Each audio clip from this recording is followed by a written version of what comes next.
Hello. శాంతక్క, అంతా బాగేనా? బుడ్డోడు ఎట్లున్నాడే? అవు నానిగాడు బడికి పోయొచ్చిండా? అరే లక్ష్మోద్నేమో మెసేజ్ పెట్టింది వాట్సాప్లో. ఏం కూరండి నువ్వు? ఇంత టమాటా తొక్కు నూరిన్నే. ఇదేంది ఫేస్బుక్లో ఫోటో పెట్టి గంట అవుతుంది, ఇంతవరకు ఒక్క లైక్ కూడా రాలేదు. ఓ ఓ, వార్తలు చెప్పకుండా ఫోన్లో పొంకనాలు కొడితే మీకు కోపం వస్తుందని నాకు తెలుసు, కానీ గీళ్ళ కమాయి గట్లనే ఉన్నదబ్బా.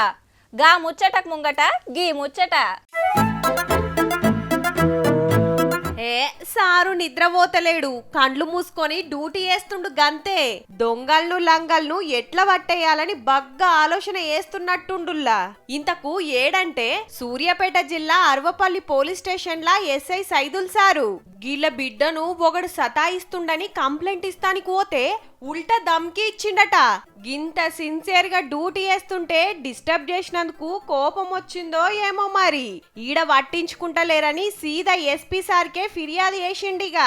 మడ్డి రాజశేఖరు నా బిడ్డ గురించి గలీజ్ పోస్టులు పెడుతుండు ఫేస్బుక్ లో. ఇలాంటి అని ఎస్ఐ కాడికి పోయి చెప్తే నీ బిడ్డను తీసుకురా అని గలీజ్ మాటలు మాట్లాడుతుంది సార్. నాకు న్యాయం చేయాలని ఈ గిటు చూడుర్రి, సర్కార్ సార్లంతా చెమట తీస్తుర్రు సెల్ ఫోన్లల్లనే. వీడియోలు చూసుడు, వాట్సాప్ చదువుడు, రీల్స్ చూసుకునుడు, ఎవ్వల బిజీ అల్లది. జగిత్యాల ప్రజావాణిలా గింత స్ట్రిక్ట్ గా డ్యూటీ చేసిండ్రబ్బా.